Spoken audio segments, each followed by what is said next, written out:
Let us get started. I want to thank the folks at Pro Photo Daily, Epson, Photo Shelter, and American Photography for always being there as our sponsors. Um, Tonight we have Debbie Arlook, who is actually presenting in a church, which should bring some respect and dignity to this show, which is Hmm. always a good thing. So everyone else will be muted. And with that, Deb, take us on a journey.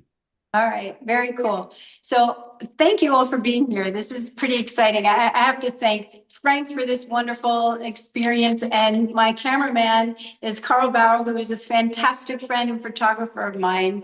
And we're going to walk through this experience together.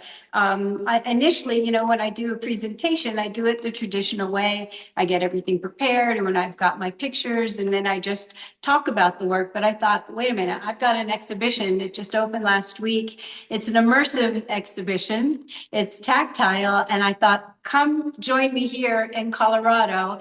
And so I know I got a lot of friends that are here today and that will get to see it afterwards. So this is a great experience and I want to thank you. So we're going to walk through, and I'll just tell you, this church is so beautiful. It's in Boulder, Colorado.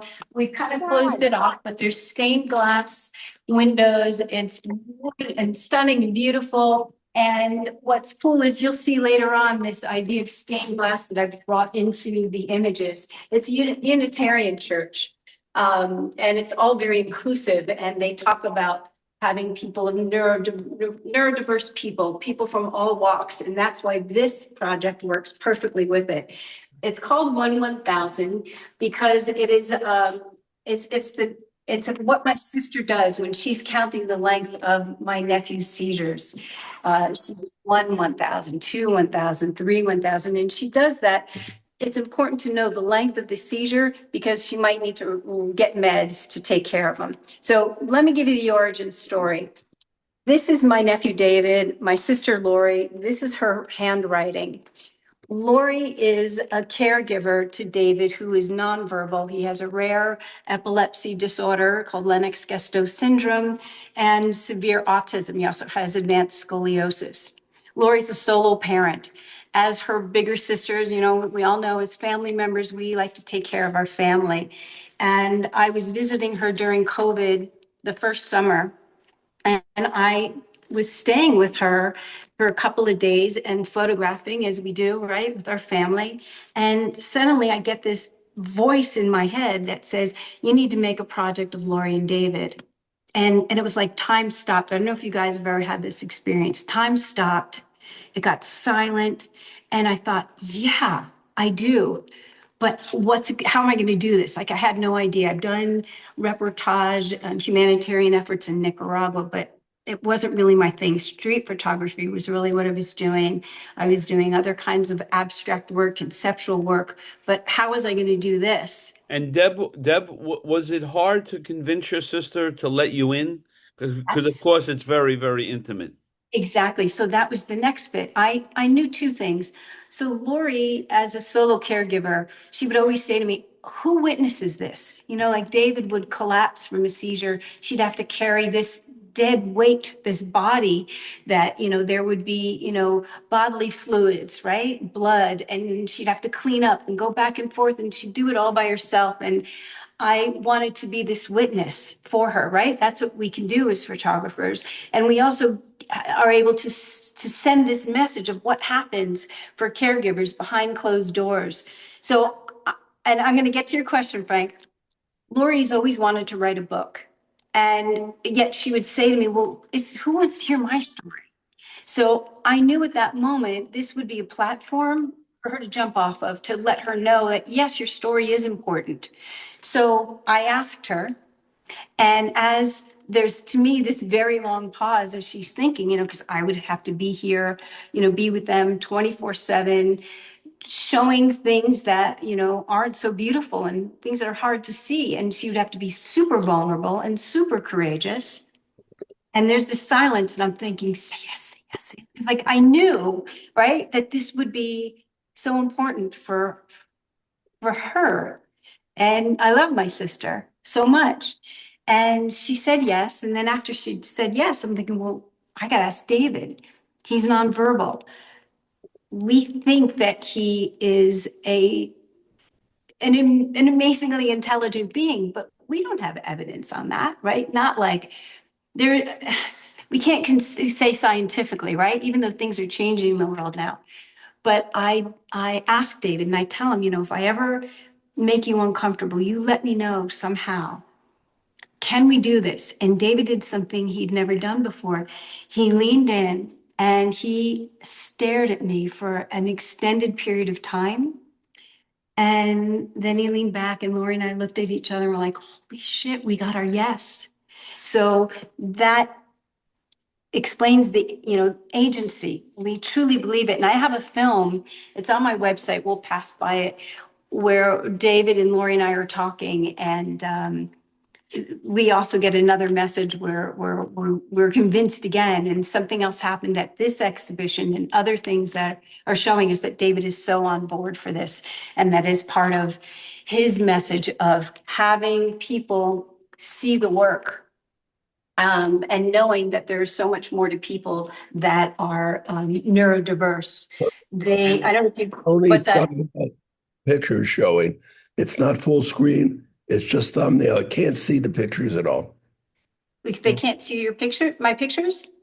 No, there's just the thumbnail and the screen. There's no complete screen. Yeah, I see the full screen, Bill. Oh, okay, Bill, then it's something on your end. I know you can do this. We've had difficulties too, and thank you Yes, for. yeah, a number of people have said that they see full screen. So it must be something that you've got to maneuver, Bill. Click on it. Yeah. On the upper right side, you can choose between gallery view and speaker view. So maybe speaker view and then full screen. Just so you know, we see full screen. Yeah, great. Okay, so Okay. Yeah, go to Thank- speaker view. yeah, go to speaker view. That seems to be the space to go. So Okay. one thing, Deb, what are the statements that your sister writes underneath the images? So one of the things when I was starting to make the work was I knew we needed more. The light just went up. Oh, okay. We knew we needed more than just the images. So I would coach Lori as to how to look at the images because she's so close to it, right? And so this is her handwriting. Many cultures believe that seizures create an altered state, a point of entry to the spiritual realm. Intuitive healers told me that David does healing work on these realms. Superheroes have special powers. And so I added these things actually, and then Lori did the writing to it. Like it's a collaboration, right? For of the three of us. So it was very important to me to have Lori's handwriting. And how old is he? Now he's 32. He Wow. was 28 when some of these images were made. And so, this is David, where he's on the couch, he spends his days napping, eating, and hanging out. For years, I tried to get him to eat at the kitchen table, but I finally gave up. This is his place. And it's true. Lori gets a table. She sits here. She feeds him. David can't do anything. People say to me, why don't you get David to hold the camera or David to make a picture? Well, David lies on the couch. He can walk. But that's pretty much the extent of the physical body. So that's what this is about for me, this idea of where does he go? When he was an infant, I would hold him. And by the way, I wanted to say a little bit about this image as we talk about the infant and holding. We know that, many masters have made paintings of the mother and the child. And when I made this image, this is just Lori holding David during a seizure. She's holding onto his hand very tightly that his fingers don't cut into his skin. And I've since been told it's like the Pieta or some other images that are, of Renaissance times. And this is just natural. And this is an experience of life that I've put in this surreal aspect that is so real. But I want people to know that even though David is different than the rest of us, it's natural. It isn't wrong. It is just a condition that he has, yet we see it as being wrong. So, And Deb, what made you go to that space? With the trees and the pink background. What was the impetus for that for you? Two, to show that it's organic, that it is natural. And then to add the color, because it's important that people don't feel sorry for Lori or David. This is not a pity story. It's actually a story of love and courage and dedication. It's my love letter to my sister. And it is also to let caregivers know that they're seen and they're not alone. So the color is lightness. And that lightness is also that sense of, the lightness of essence, the lightness of life. And so I don't want people to think it's, just this traditional, I didn't want to do a traditional type of a documentary. Does that answer your question? Yeah, it does. And was that something that you had going into it, or that's something that emerged over time? Everything emerged. I had no idea what I was doing, Frank. And I think probably a lot of people, as photographers, as we're doing work, we're growing along with the work. And I'll share something really cool toward the end about the images that I ended up changing because I was getting into mixed media and other works that helped me to bring the work to another level. And I'll bring you, well, I'm going to show, I went to an artist residency for 2 months Oh, last wait, show us that other photograph, the last one. Oh, you want my sister? Yeah. Yes. So this is her writing. And she makes notes every single night. And so in post, I did this highlighting. One would, that's a natural thing we would think of, but I just highlighted things to again bring the eye. We have that great pleasure as photographers to lead viewers where to see what we want them to see. So it's a bit of her notebook and her changing. And it's kind of interesting, this idea of portrait within a portrait. And as you can read, before going to bed each night, I record details of how much David ate and drank, the meds he took, and the day's activity. Some nights I'm too tired and I leave the day blank. Mm. She can't just walk out the door when she wants.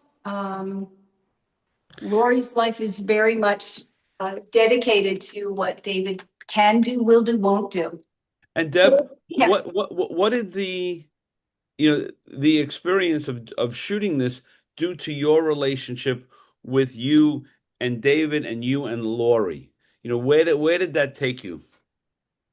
My sister and I are super, super close. She's my best friend.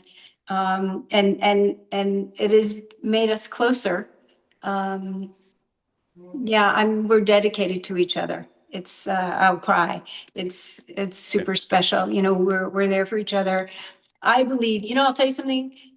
I believe one of the reasons I'm put on earth and I'm an artist is so I can help her to give her a voice and to speak out with these books. She's now a published author. She's a keynote speaker. We've spoken to Harvard Medical School, to epilepsy foundations, and it's helped her in ways. And so I think, right, we're all in service to, sorry, I get emotional. I believe we're all in service to each other as you are in creating this platform, Frank. In some way or another, we're all in, and my buddy Carl holding the camera, right? We all are in service in one way or another, whether it's big or small. It's just really lovely. And so, yeah. Then with David's the same with me. He just is. I don't know what the same is, but David's David. Okay. So this is the film. It's 7 minutes long. This is 1/1000. Actually, it's the title image that you saw earlier, and this is them walking. My Beatlesque image of them walking in the neighborhood. And then I have some quotes in the film. It's on my website if anybody wants to see it. 7 minutes long. And yeah, I actually had made it to raise money to make a good film because this is just my little sizzle reel. But it's good enough for now, right?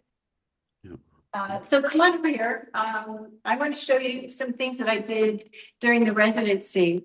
I brought everything with me. It was 2 months in northern Portugal, and I brought work with me that I didn't have to feel precious about, so I could cut the work. And so this image is called, what's it called? Test pattern. And it's this idea of the frequency that David is in and Lori's in, this spirituality and the test pattern, reminiscent of the television going off and the connection, right? How all that was, the electricity. And so I want to show you over here, this is a light table. And how I made them, this is not on this light table, but I would cut out the images and then I would create different collages. And so that's how test pattern is made. And then you can see down here, these are my like little sculptural type things where I printed the work and wrapped them So around. Deb, Yeah. what made you go from black and white into color and this whole idea of cutting out and putting things together? How did that come about? The cutting is because everything is pieces, right? We're pieces of a whole. We are, and then I kind of wax a little bit more into this idea of consciousness beyond the self. We are one of the many. And so the cutting is a way of sort of detracting and then putting together. The color is, if you think, and I don't know if I don't want to get too esoteric, but I don't know if anybody saw What Dreams May Come with what's his name? Williams, who died. What's his name? The actor. Robin Williams? Robin Williams. If you guys have ever seen this film or haven't, I recommend it. But it's this idea that when you die, the colors are far more brilliant. That what you see is this world of love and well, except if you're, going down under, but whatever. You have to see it. But this idea of me using these brilliant, bright colors is this sense of energy. Colors have energy. Think of chakras. It has to do with energy. So this is very spiritually minded for me, this idea of my own spirituality, my own personal growth, and going deeper, asking questions. Like all of my work from my first project, which is called Seen and Heard, SCENE, has this idea of perception and misperception, or what we think of as people who are viewing something. So I'm hoping to sort of just create a little crack, like where the light gets in, right? This little crack to create an idea of questions and curiosity. So that's where the color comes in and the cutting comes in. And, I'm influenced also by a lot of painters and conceptual artists. And I feel like photography, which is my main tool, it's needing more for me to tell this story because it is so layered. Yeah, and so when that idea, excuse me, when that idea came to you to do the colors, to do the cutting, was that something that you embraced straight away, or what was there trepidation? I was doing black and white, and it was grainy, and now I'm going to color. Like, how did that? Was there a conflict for you? Not at all. And I'm leading workshops on it. And that's what I mentor. That's what I bring into this sense of complete freedom to fail.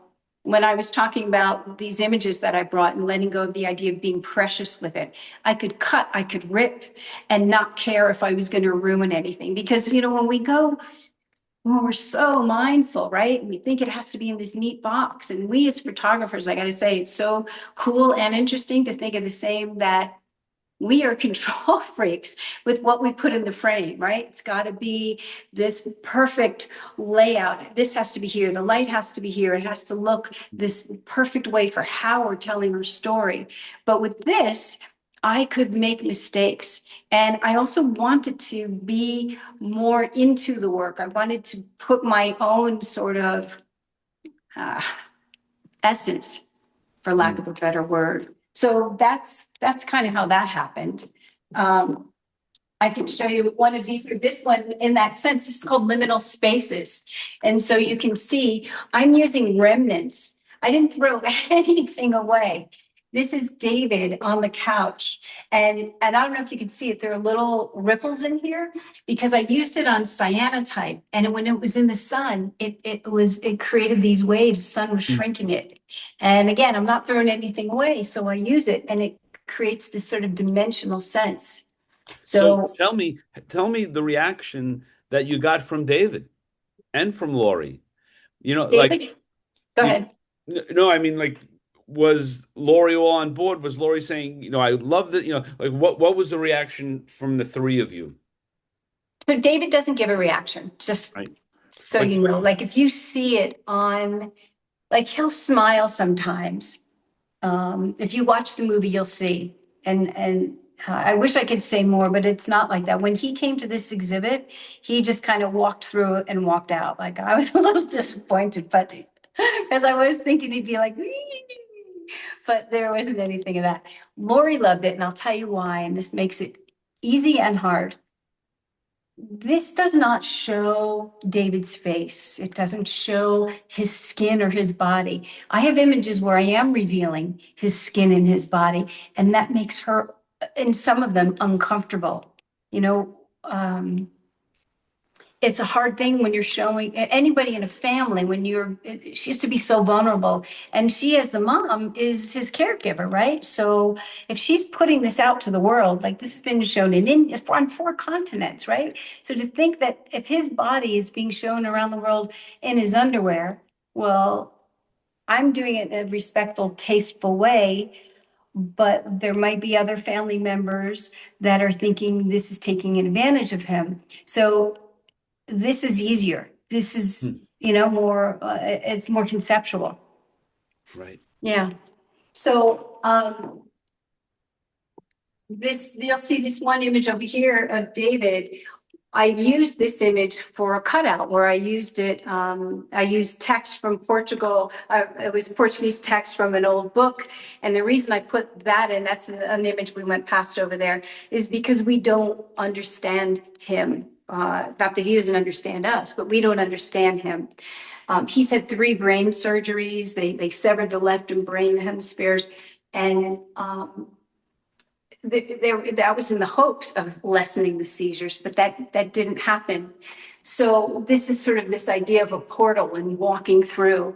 I added the blue in post because I wanted that sense of, again, that lightness, but also like, it feels good. A lot of things I do because it feels good. It feels good in this image. Like maybe there's something, I don't know, lovely. Like, I don't know if you guys have heard about the telepathy tapes. It is where nonverbal kids, now adults, connect and they teach each other and they're friends, and it is beyond. And we have healers and some of those kids that are talking to us or talking to David and then telling us about David and his thoughts. And what he said just last week is through this person who also was nonverbal and communicated through a computer, with her eyes. And she said, this is one of the reasons David has incarnated, because he wanted to show the world that there is so much more. And so he could do that through his mom. Got to go to Lori's website, lorisandler.com. Her essays are amazing, but she's also recorded them. So she's got these audio recordings, and she talks about David and Lori and their relationship.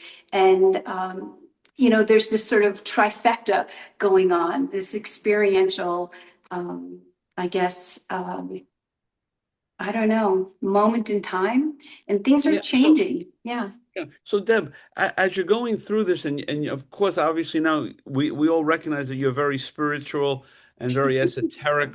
Like, I mean, how did that help you go to these other spaces visually in the way you documented and the way you evolved in the whole process, right? Because if you're not who you are, then it's flat. But you've taken it to another level through your heart and your brain. So what's the question? How did that help me get to Like this? how did all of those ingredients evolve for you visually in Yeah. the final product? Yeah. I just keep going deeper because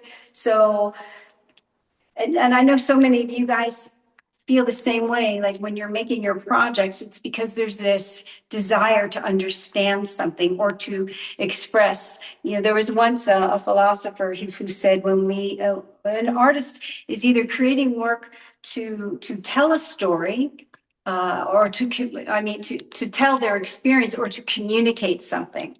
And so or to discover like something within themselves. And so I'm wanting to learn. I'm wanting to understand what's going on with David. I know, like, existentially, my questions are like, well, why am I here on this earth, right? Well, what's the purpose of life? It's got to be so much more than, taxes and death, right? Um, uh, so I'm just asking questions every day. I do my own kind of meditation. I ask when things happen, why am I feeling this way? And I don't want to get into all that, but I think it's a super transformative time for us. And we as artists, are able to share in certain ways. Sometimes we sort of scoot around to get a message out there. And I know the direct messages here, but then there are the underlying messages, which are really for other people to discover, not for me, right? Like, so you guys know when you have an exhibit and the work is on the walls, you learn so much from what the viewers say and see. And so actually, I want to share that. I got to share that. This is a great moment. We're going to talk about this. These are, though, cyanotypes that I ended up putting on the light table because it was too dark. To your question, and I go around a bit, but I'll come back. These are my interpretations of the chakras.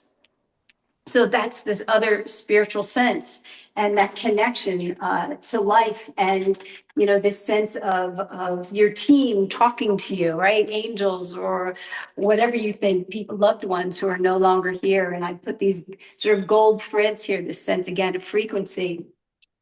Cherry repose. This is the diptych I made of David. You see, I inverted it. Check out those eyes, right? They're just fantastic. And that's where he is. Somewhere behind these eyes is this luminescence. So here he is on the couch, and I've just sort of placed it this way because I feel like there's more of a story here. But this is the image that I wanted to share. I've got this writings here. This is cyanotype that I printed on denim. I, like all of us, many times we're just doing things by, intuition. I'm in Portugal. I'm doing cyanotypes for the first time. I go to the garden. I grab these things, the flowers, because again, going to that organic sense, natural, the connection of us as physical bodies on the earth. And I put these all here intuitively, like had this idea of the halo and the brain and the cradling and this here for the body. Again, I'm thinking of the chakras. So there's this woman who shows up at the opening last week. She's a speech pathologist who has studies in neurology and an interest in body, energy, and especially the nervous system. So she talks about this image. And what she says is, David is okay, so she talks about the energy. She sees it, in a different way. The energy in his brain and the light, the thought, the expansiveness, and the movement, kind of like a pinwheel. And this bit on the side, she says, she sees an amazing fire of energy, light, movement, growth, and transformation, and that the information is being transferred to form the curvature of his back, but also to hold him. She says she sees the light above him that she also saw as a halo, and this energy of life and love. And then this form she had thought was Lori, but it's David. And other people have said the same thing. And I love that because the two of them are of each other. Lori's life is defined by David's, and David's sustained by hers. So I love that people think it's either one. But what she says about this is she sees the nervous system, the transformation of ideas from the brains of the heart to the bowels, where our gut actually tells us much and has much of our nervous system. She says she sees at the bottom that the organs, she's talking about the organs, that it gives us life, holds our thoughts. And she talks about the mind-body connection. And this piece down here, I just want to, you should see this. Another nurse told me that it looks like a neuron. And I looked at that image online, and it's exactly like a neuron. And like, you can't plan that. Like, magic just happens when you just follow your intuition. Yeah, and Deb, is there, as we've gone into the color and the cutting, we no longer have quotes or comments from Lori. Is Yeah. that for a reason, or I don't think you need it. I don't think these Okay. need it. I think that because it's more surreal, that I think that when I'm going with a more traditional work, that it calls more for her thumbprint, because this is less physical, right? The other's physical, so it calls for her DNA, if Yeah. that makes sense. Yeah. Yeah, yeah. So we've got, I'm gonna take you over here, And how long is your show up for there, Deb? to the end of July. Okay.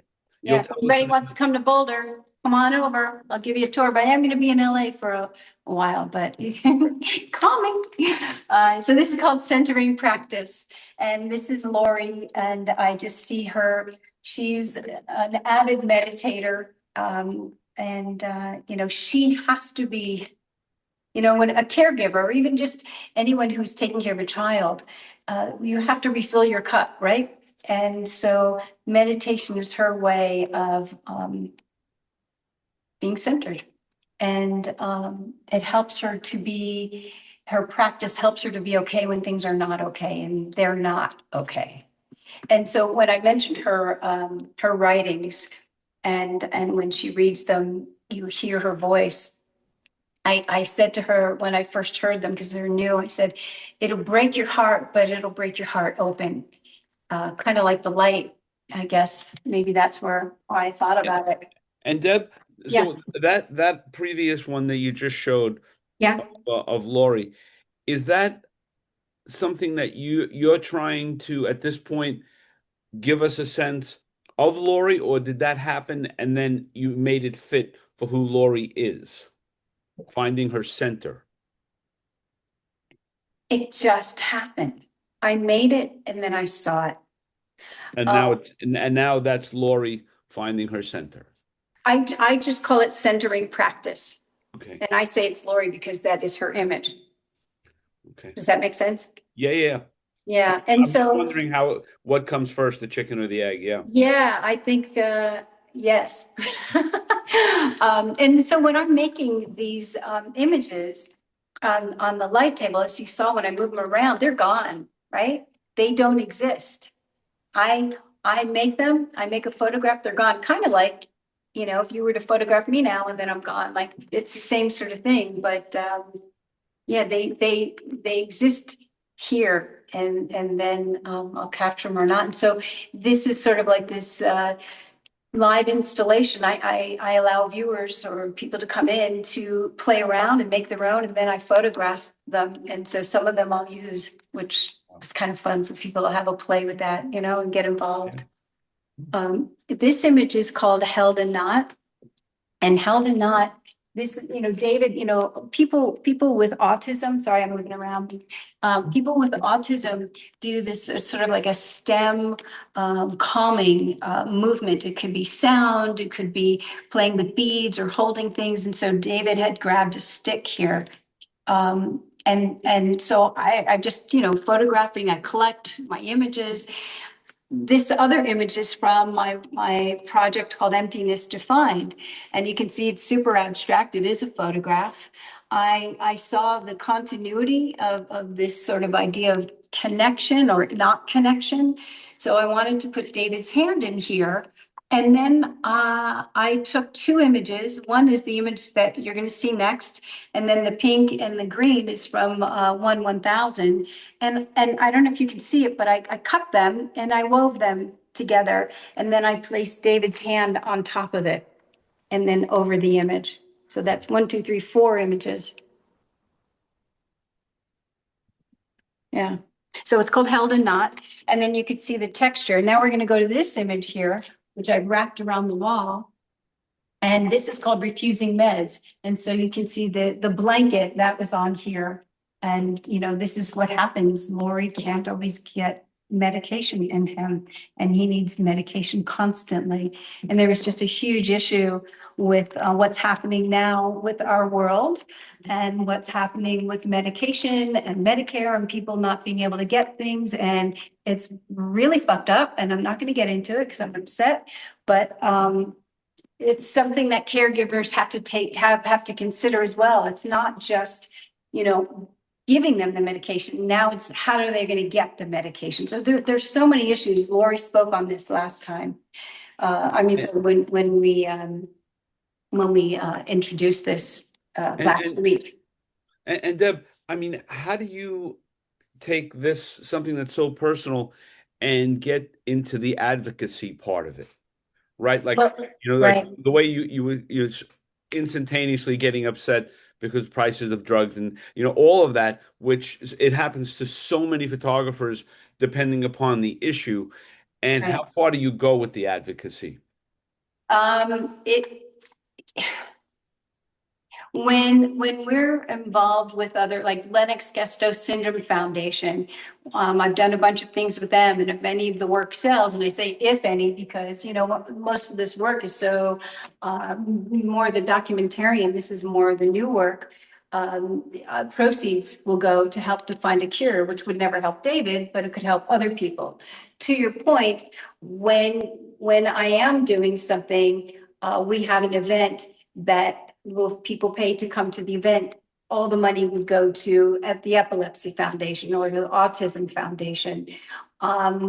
If as photographers, we know we have to do everything, right? We're making the work. We then have to pay for the work to go up. We have to pay for the shipping. We have to, it's like, Yeah. how can we afford it? We also have to do our promotions and our publicity. And then for me to go out and be an advocate more than this, I can only do it when I'm doing like panel discussions, or reaching out to people, or, if I have, if there's somebody who wants to participate, I need them to take the lead. I can't do it all. Right. Yeah. So, this is actually, when I was mentioning before about the images, this image of Lori and David walking in the neighborhood, I'd taken them, their bodies out, because Lori talks about the two of them having many lifetimes together. And so this one's called Walk This Path. And it's as if they're kind of, walking into this other realm. And when I first made it, I didn't have the deep sort of cuts in the images. So this one that I printed just for this show, I wanted to make it a little deeper. And I'm going to show you right behind you what inspired me. So these are the works that I put on. It's a crepe de chine. And if you can see the cutout, so this is the stencil. And so this is where I marked the pictures so then I could know how to cut. And when I saw it here, it inspired me to do it for Walk This Path. This is And Deb, yeah. how do you go from different mediums, from black and white to color to cutouts to textures? How does that work for you? How do you get inspired to go this full range? I guess maybe I'm a frustrated artist. I went to film school. I can't draw. I can't sing. I may sing, but I can't. And so I'm playing and exploring. And so when I'm teaching that, I want other people to play and explore. I think that is one of the aspects of life that's so magical, is to be able to do those things, to, like I have two grandchildren, and when it rains and they're in LA. So when we're in LA and they're jumping in mud puddles, I want to do it too. So I think that the having that essence that's childlike and the curiosity, it allows us to discover, it allows our brains to expand. And I think that helps us as we age as well. I'm 100. So there are no borders in your creativity. No. So, all right. So you can see these. I'm going to show you the last one after these. So just this idea that I wanted the sense of the sheerness of this work, this veil of one realm into another realm. And so you can see it from the front and the back. I really wanted to play, and I think there are more ways I can do this. I'm going to be doing this with landscapes. I'm going to be showing it in a museum in LA next year, and I'm going to do it with landscapes. And I may do it a little bit differently, but I want it really large. So that's how it plays as well, because I love landscape. I do a lot of meditative landscape work. There's one project called Witness. It's, the idea of who is the witness? Is it the mountains? Is it us? And so anyhow, it's about the veils. My work, for me, my work is a meditation. And it's, when we're in the present moment, that's it's when things come to us. And so by the cutting and the playing, as you asked me, that grounds me and keeps me healthy and sane. And how do you come to this the materials that you work with? Right? Is this too thick? Is this too sheer? How do you test that, for Right. yourself and then come to the conclusion this works best? It's all an experiment. Everything's an experiment. When I did the denim, when I got it, I did not like it. Because we're used to things being have a sheen, even though, like I like to print on Canson platine, though I used to use printmaking rag, which is actually one of those images, because I like the texture. But with photography, we pretty much have a sheen, even if it's matte. So the denim was way too dense for me. But since then, it's actually become a favorite image of many people. And I was just showing it to a curator just before you came here, and she said that with the denim, it looked like stars coming out.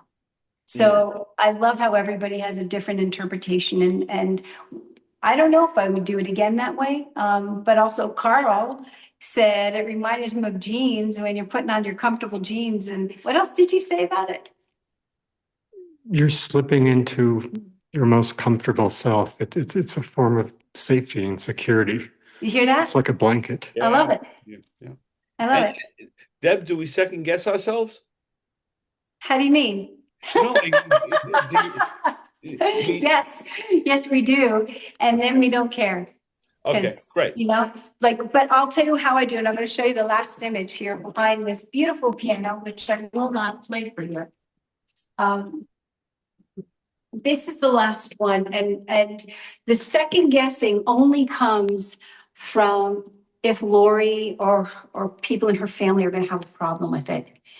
Because I really want to go super surreal with this, because it is surreal.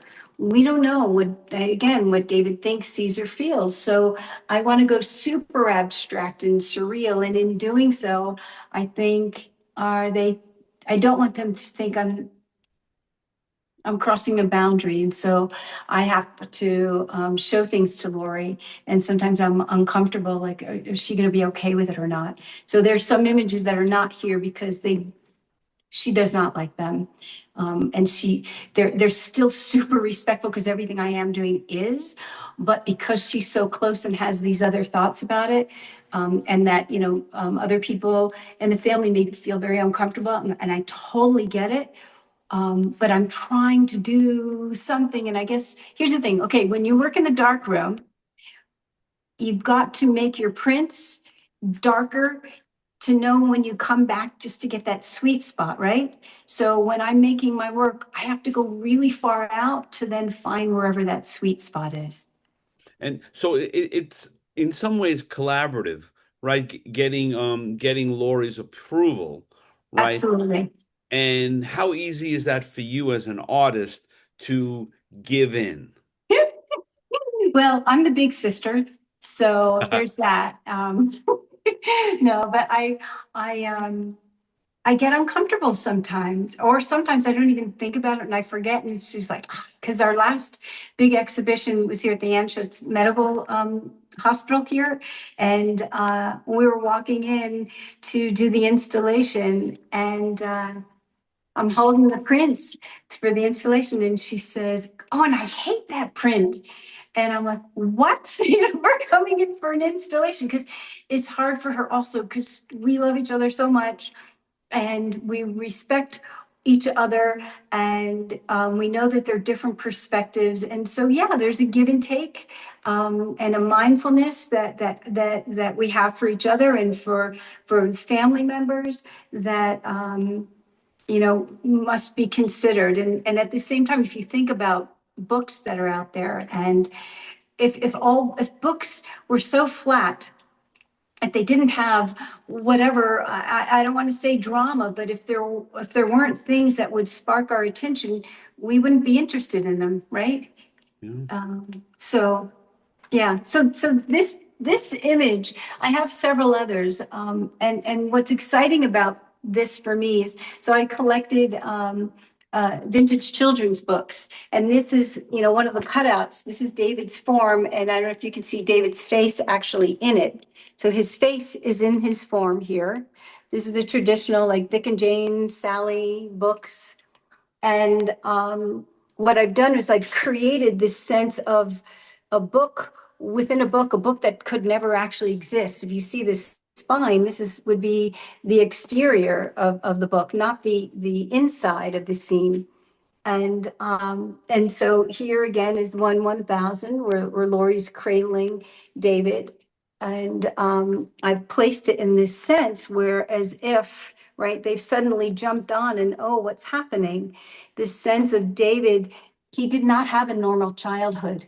He had a childhood that his brothers couldn't have, or, my kids, I mean, that a typical childhood, a child would have. And so that also pertains to Lori. She did not have the typical parenting.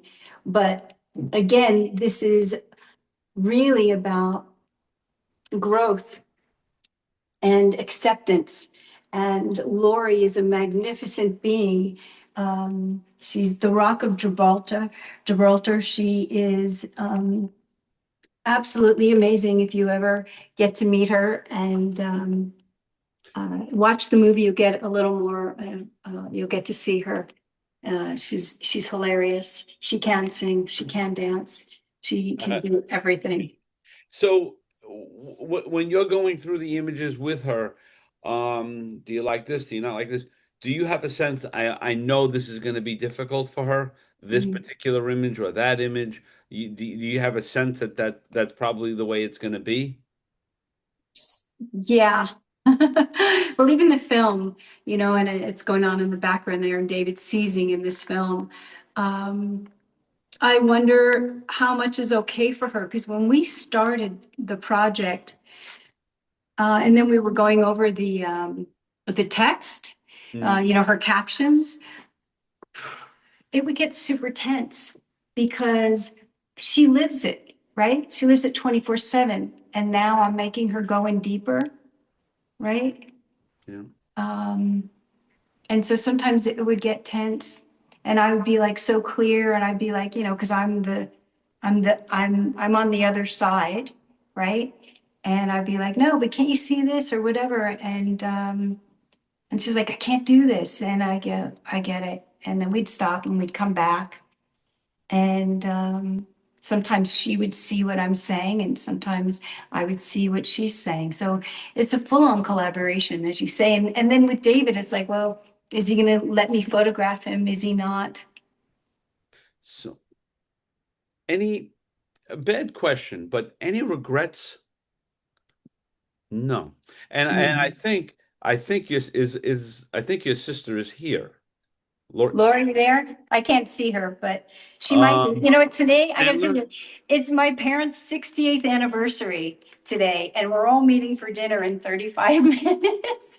So it's And possible they're all gonna turn off because they gotta drive there, so I don't know if they're on still. So we have Lori Sandler Yeah, and okay, Jackie.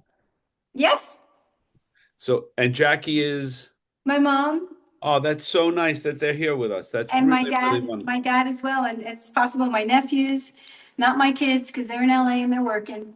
Mm, that's so nice that they've joined in. That we're thrilled to have them. Thrilled to Yeah, have them. and you know what's so funny? Guys, I don't know if I need to apologize. I don't know if I said anything I wasn't supposed to say. It's like, it's They'll so, let you know at dinner, I'm sure. I forget. I think I'm having a private conversation, but there are people here. No, I see a big smile on Lori's face and David's face. So Oh, you see David? Do you see David? I think that's David in the small corner there. Yeah. Yes, I got a nod there. So Oh, that's we're great. here. yay. That's great. That's Molly, great. Thank you, Deb. Great is, job. Is David reacting? You can tell Yes, us. he's loving this. Aw. How do you know he's loving it? Is he smiling? What's he doing? He's smiling. He's smiling, and you've done a wonderful job describing everything. Yeah. It's Great job. It's a bit personal, guys. yeah, no, You can tell. it really is, and that your family would join us, and is really a testament to the dignity that you've shown to Lori and David. It really is, and yeah, and any certainly if Jackie or Lori want to share anything, that's fine. But I can't. Yeah, if anyone has any questions, you could put them in the chat room. Um, you have treated us and taken us to a place I'm sure none of us could have imagined. But it really, and you should check later on, the chat room, Deb, because it really you've left the mark on everyone. So it's really really wonderful. What else can you share, Deb? So let me ask you this, Deb. Where do you go from here? Where do Go you go? here. I'm gonna go here. Wait. Um, I'm going over here. Like, okay, I'll say something else here. yes, We please. have in every exhibition, we have a comment book. Right. And we get the most amazing comments. There was one from somebody, a 37-year-old man, who said that the work has helped him to understand more about what his mom went through. Mm. And we get messages, "Dear Lori and David, thank you for letting us witness your intimate life." I'll cry. I mean, what people say, and it's also an affirmation, for we're not doing it for us. We're one story of millions of untold stories around the world. Mm. My sister's foot clamped. I'll jump in for a minute. Oh, that would be wonderful. How are you? Thank you so much for allowing us to see your world. Oh, it's my honor, truly, truly my honor. Somebody put in the chat, she's an amazing artist. And of course, I had to jump in and say, yes, Yes. she is. And not only an amazing artist, but as Debbie said, we're best friends, we're soul sisters. And um, she's really, like she said, created this exquisite platform for me to tell the story of David and my life together that really is, as Debbie said, from the comment book and things that people share with us after seeing Debbie's work. Um, it helps caregivers to be seen and individuals like the 37-year-old man that Debbie mentioned, she didn't say he has epilepsy. I didn't say that part, sorry, yeah.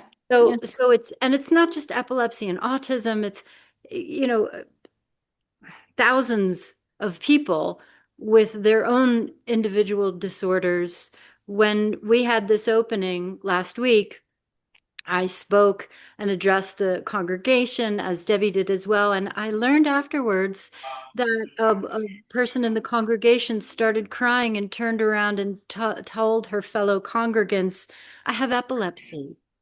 And she never shared that. She was never comfortable to share that until we brought this out and I told our story. So this is just so gratifying and heartwarming that the difficulty of David's life, both for him and for me, is now going out into the world in this absolutely beautiful way through Debbie's creativity, through Debbie's heart and compassion and care. And it's doing good work in the world. Yeah. Boy, if we all could say that about what we do, the whole place would be better. Yes. Bringing out good things to the world. That's in its simplicity quite profound, actually. Yeah. So Deb, do we continue? Lori, do you allow us to continue, Deb, to continue? Like, how does this work now? Being that, it's all in your family. Is that for Lori or me? Either one. I mean, either one of you. I mean, and I have to, say, Lori, Deb, we're in a different place now, and if any question is inappropriate, just don't. No, no, they're all good. Not at all. For me, I'm going to keep going until I get the message not to. Just like I got the message to start, I'm sure I'll get a message that says you're done. Um, but I would like this to be. We went to a play at the Dairy Arts Center here in Boulder just this week, and it was a play about a caregiver, and there, I don't know of many out there like that. And I think that because of the care, we're all going to be caregivers or need a caregiver at one time in our lives. So it's not an anomaly.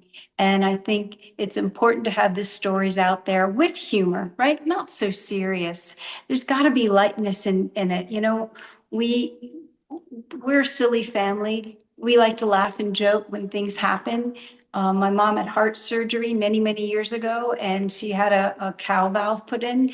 You can't imagine how many cow jokes we told, right? So wouldn't it be wonderful to bring our stories in lighthearted ways, with the peaks and the valleys, just with truth and authenticity. But I think, yeah, I think that's really the secret is the authenticity, and just be real. Just be real. Yeah, that's right. That's again in its simplicity. If anyone has any questions, you put it in the chat room. Here's one. Let me read this. I'd like Deb to talk a little bit more about her technique. Does she use photos as stencils for her cutouts? Does she rephotograph her compositions to make enlargements? How is she transferring to cloth only through cineotypes, or does she ever send out her images for transfer to cloth? No, well, these were made in London. These three were made in London. When I do the work, the landscape work for the exhibition next year, I'm going to be using a printer in LA. But I mean, because these are substrates that I can't print on. I have wanted to when I was doing the research, but this show came upon so quickly. And it came upon because Lori's book was being released. She has an essay in this book about caregivers. So it all happened so quickly that I didn't have time to experiment, but I prefer to print on my own if I can. I do not rephotograph my images. I cut them. I'm now working with stitching. I have a sewing machine that I'm playing with, and I think I'm going to put some fabric and different things. One of the images back there has a ribbon on it, and I added it to. I'll tell you. All right, I'm going to come full exposure here. Sometimes with my images, if I make a print and I see afterwards, because sometimes there's damage in the paper and then ink won't get on it. And I'm a perfectionist in that way. So I'll mostly reprint it.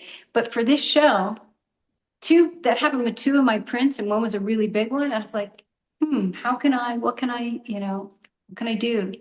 And so I added ribbon over this one little white spot. And I didn't do it just to cover it. Like, I mean, that was just the beginning of the idea, but I searched for something that would work. And I found a ribbon that to me reminded me of the infinity sign. And it's the image of Lori. It's called The Weight of Responsibility, when she's about to go to bed, but she still has to crush his meds and get them ready for the morning, and to write down what happened, how much he drank or ate that day, and what his mood was. Because Lori's this alchemist. She has to be the one to go to all of the different doctors to say what's happening. So the infinity sign for me was that it's never ending. And one of the other images is called Care Doesn't End. It's in a book. Gordon Stettinius made a book called Memory Orchards. And it's about photographers who photograph their families. And that image is in that book. Okay. So I hope that answers the question. The cyanotype, I'm just exploring. Like I said, I did not go to art school. I studied filmmaking, and I took so many courses at LACP and other places. Love LACP. I've been a member since it began. And, I recommend that to anybody when you want to learn something. Just play. Yeah. So, Well, Deb, thank you so much for doing this. And for, Lori and your family to share with us your intimate stories. We don't, certainly don't take that for granted. And we really, really appreciate that. And as the story evolves, you have a platform to always come back to. We'd love for you to come back and show us more work and more creativity. I mean, you've taken us to places, I'm sure for all the photographers, to places that they hadn't thought of, and all with class and with dignity. So thank you very much, thank you. and a shout out to Carl as well.